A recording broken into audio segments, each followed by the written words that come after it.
In The Merchant of Venice, Portia is portrayed as an almost perfect girl in the world, physically and virtuously. Is it possible to have such a girl in real life? That's a great question, and one that gets to the heart of literature versus reality. In The Merchant of Venice, Shakespeare portrays Portia as a woman of extraordinary beauty, intelligence, wit, wealth, and moral strength. She's not only admired for her looks and wealth, but also for her cleverness, especially in the courtroom scene where she outwits everyone with her legal brilliance.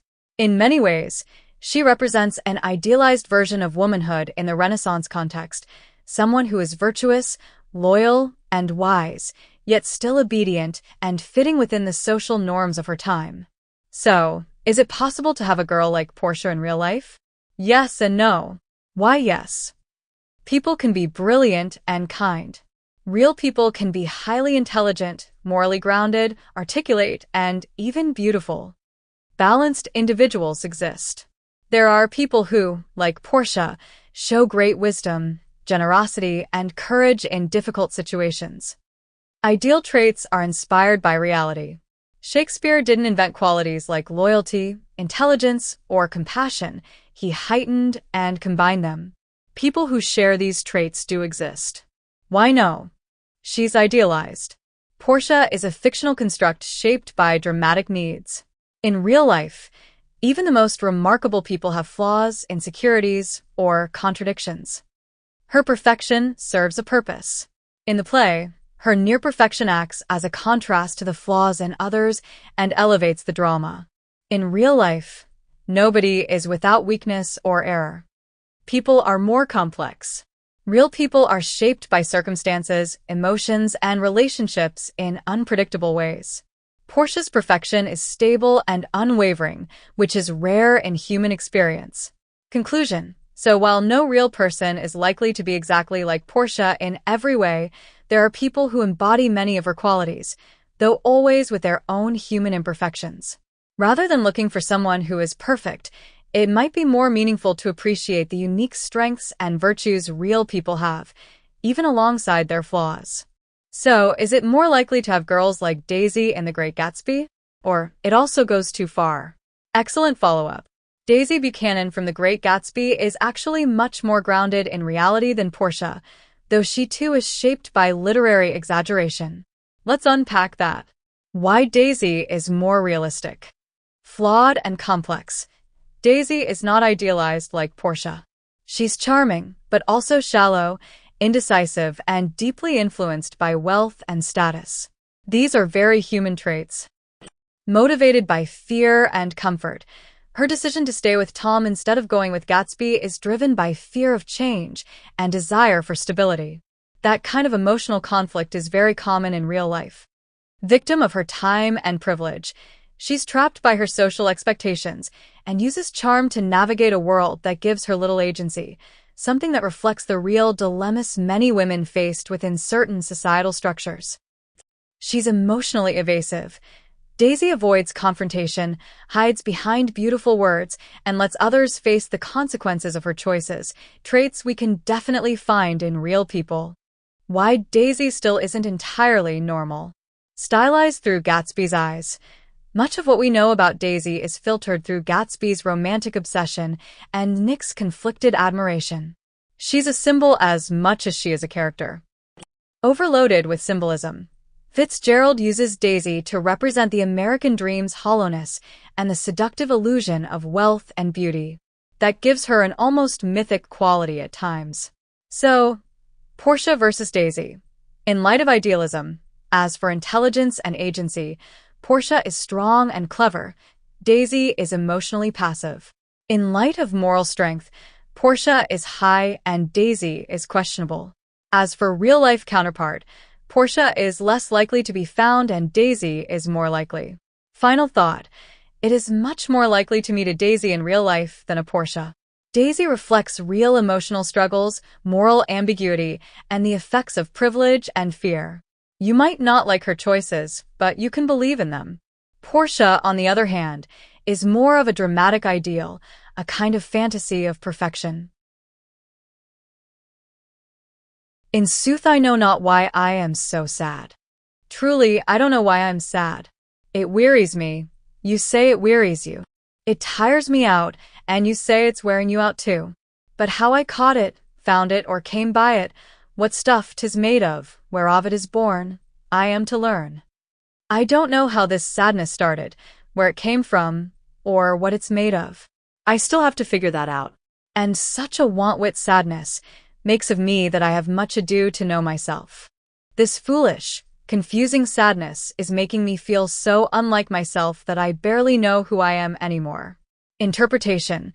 Antonio is expressing a deep and inexplicable melancholy. He doesn't know the cause of his sadness, nor can he describe it or explain where it comes from. This confusion makes him feel alienated from himself.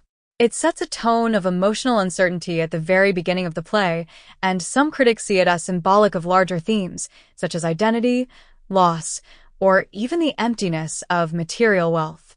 Let me know if you'd like an analysis of the literary devices too. This passage has some interesting ones, like epistrophe. What is epistrophe? Epistrophe is a rhetorical device where the same word or phrase is repeated at the end of successive clauses or sentences. It's used to create emphasis, rhythm, or a dramatic effect. Example of epistrophe. See no evil, hear no evil, speak no evil. The repetition of no evil at the end of each phrase is an epistrophe.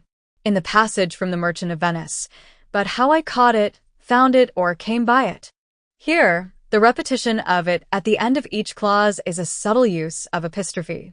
Antonio keeps referring to this mysterious sadness in a rhythmic way that reflects his confusion and obsession with understanding it.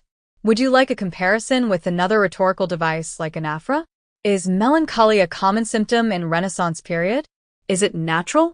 Yes, melancholy was a very common theme and preoccupation in the Renaissance, and it was widely considered both natural and significant, especially among intellectuals, artists, and the upper classes. Melancholy in the Renaissance 1. Based on humoral theory, people in the Renaissance believed in the humors, a theory inherited from ancient Greek medicine. The four humors, blood, phlegm, yellow bile, and black bile, were thought to determine personality and health.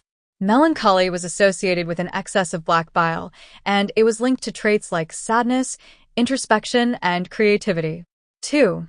Seen as natural and sometimes noble, melancholy wasn't always viewed negatively. It was sometimes seen as a mark of genius, deep thought, or artistic temperament. The melancholic person was often depicted as wise, philosophical, and sensitive. 3. Cultural examples. The most famous Renaissance text on the subject is Robert Burton's The Anatomy of Melancholy, which explores melancholy in vast detail: medical, emotional, philosophical. In literature, characters like Hamlet and Antonio embody this melancholy: reflective, sad, alienated. Was it natural? By Renaissance standards, yes, melancholy was seen as a natural human condition, especially under stress, in love, or when contemplating deeper meanings of life. Today, we might associate what they called melancholy with symptoms of depression or anxiety, but back then, it was part of how they understood personality and mood. Celerio, your mind is tossing on the ocean, there, where your argosies with portly sail, tend like seigneurs and rich burghers on the flood, or, as it were, the pageants of the sea, do overpeer the petty traffickers that curtsy to them, do them reverence as they fly by them with their woven wings. In this passage from The Merchant of Venice, Celerio is trying to figure out why Antonio is so sad. He guesses that Antonio is worried about his merchant ships out at sea. Here's a breakdown in modern English.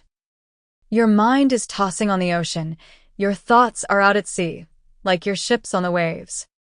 There, where your argosies with portly sail, out there, where your large merchant ships with their full, grand sails, like seigneurs and rich burghers on the flood, look like noblemen or wealthy citizens, proudly floating on the sea.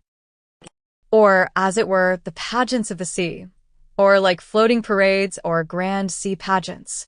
Do overpeer the petty traffickers, they tower over the small-time traders' boats that curtsy to them, Do them reverence as they fly by them with their woven wings, which bow or move aside respectfully as your majestic ships sail past with their billowing sails.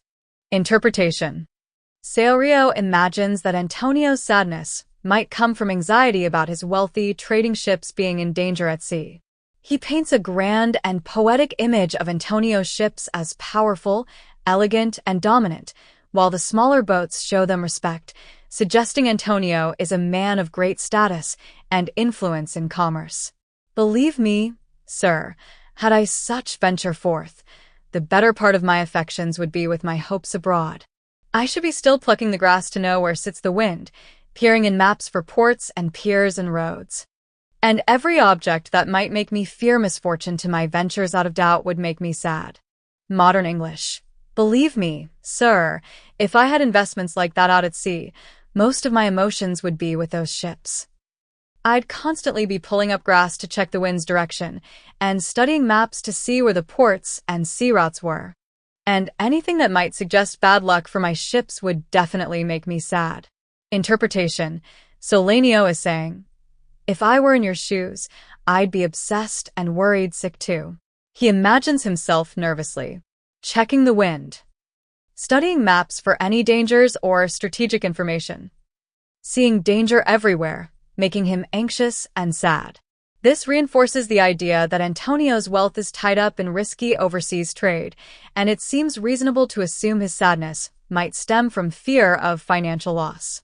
But, interestingly, Antonio soon denies this explanation, suggesting his sadness is deeper or more mysterious, possibly linked to identity, purpose, or relationships.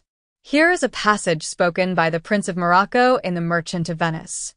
He is addressing Portia, a wealthy heiress whom he hopes to win in marriage by passing the test of the caskets. Here's a line-by-line modern translation and explanation original. Mislike me not for my complexion, the shadowed livery of the burnished sun, to whom I am a neighbor and near bred. Modern English. Don't dislike me because of my dark skin. It's the natural result of living close to the hot sun, where I was born and raised. Bring me the fairest creature northward born, where Phoebus' fire scarce thaws the icicles.